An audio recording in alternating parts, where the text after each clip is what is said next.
अस्सलाम वालेकुम। मेरा नाम डॉक्टर सूफिया उमर बाजवा है। आज की इस वीडियो में हम बात करेंगे यूरिन इन्फेक्शन के बारे में। यूरिन इन्फेक्शन ख़वातीन को दरपेश एक बहुत ही आम मसला है और फीमेल्स में हर एज ग्रुप में कभी ना कभी इस मसले का सामना हर बंदे को ही करना पड़ता है। और ऑलमोस्ट डेली ही क्लिनिक में हमारे पास यूरिन इन्फेक्शन की कंप्लेंट के साथ पेशेंट्स आते हैं।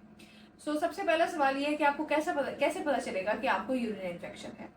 तो यूरिन इन्फेक्शन जब एक पेशेंट को होता है तो उसमें अमूमन वो बताते हैं कि उनको बार बार यूरिन आता है और दर्द के साथ, जलन के साथ यूरिन आता है। पेट के निचले हिस्से में दर्द होता है और अक्सर पेशेंट बताते हैं कि यूरिन पास करते वक्त या पास करने के बाद एक टीस सी उनको महसूस होती है। अगर आपको ये मसला है तो इसका मतलब है कि आपको यूरिन इन्फेक्शन है। पाकिस्तान में यूरिन इन्फेक्शन का मसला आम तो है ही, लेकिन मेन मसला ये है कि यहाँ पे हमारी पॉपुलेशन में बहुत ज़्यादा एंटीबायोटिक रेजिस्टेंस है। हम लोग एंटीबायोटिक्स का इतना ज़्यादा गैर ज़रूरी इस्तेमाल करते हैं कि जब हमें कोई छोटा मोटा इन्फेक्शन होता है जैसे यूरिन इन्फेक्शन, तो आम एंटीबायोटिक हमारा मसला नहीं हल कर पाती। ये एक थोड़ा सा चैलेंज होता है एज अ डॉक्टर मेरे लिए भी, पेशेंट को एंटीबायोटिक का लिखना। एनीवेज, जब पेशेंट सबसे पहले यूरिन इन्फेक्शन के साथ मेरे पास आता है तो हम उनको सिंपल एंटीबायोटिक देते हैं और उसके साथ एक साशे देते हैं, जैसे कि सिट्रोसोडा साशे या क्रैनबेरी जूस वाला साशे। उसको पानी में डालकर पीने का सुबह शाम बोलते हैं। उससे काफ़ी हद तक यूरिन इन्फेक्शन को फ़ायदा होता है।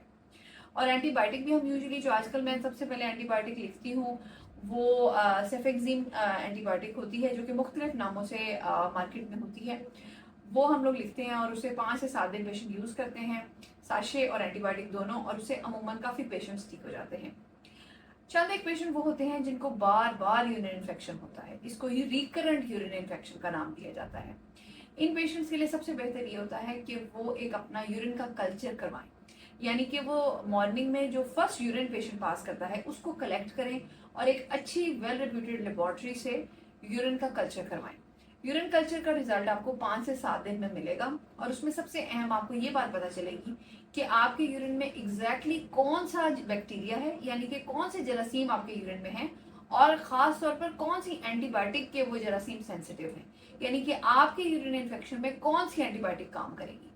अगर आपको बार बार यूरिन इन्फेक्शन होता है तो आप कल्चर का टेस्ट करवाएं और उस हिसाब से जो एंटीबायोटिक सेंसिटिव आई है आपके यूरिन के अंदर जो जरासीम है, उस हिसाब से आप डॉक्टर को कंसल्ट करें और उस हिसाब से आप एंटीबायोटिक यूज़ करें ताकि आपका ये मसला परमानेंटली हल हो।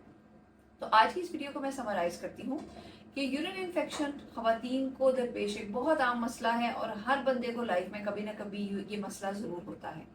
इनिशियली सिंपल एंटीबायोटिक्स और साशे के साथ इसको ट्रीट किया जाता है, लेकिन अगर आपका मसला पुराना है और बार बार होता है तो कल्चर के हिसाब से आप एंटीबायोटिक इस्तेमाल करें तो फिर आपका ये मसला हल होगा। और जैसे कि मैं हमेशा कहती हूँ कि ओवर द काउंटर खुद से मेडिसिन ना खरीदें, किसी डॉक्टर से प्रिस्क्राइब करवाएं और फिर उनको इस्तेमाल करें। अगर आपको मेरी ये वीडियो पसंद आई है तो मेरी वीडियो को लाइक करें, मेरे चैनल को सब्सक्राइब करें और मेरी वीडियो को शेयर करें। अगर आप चाहते हैं कि मैं किसी स्पेसिफिक टॉपिक पे वीडियो बनाऊं तो आप कमेंट्स में लिखिएगा। Thank you.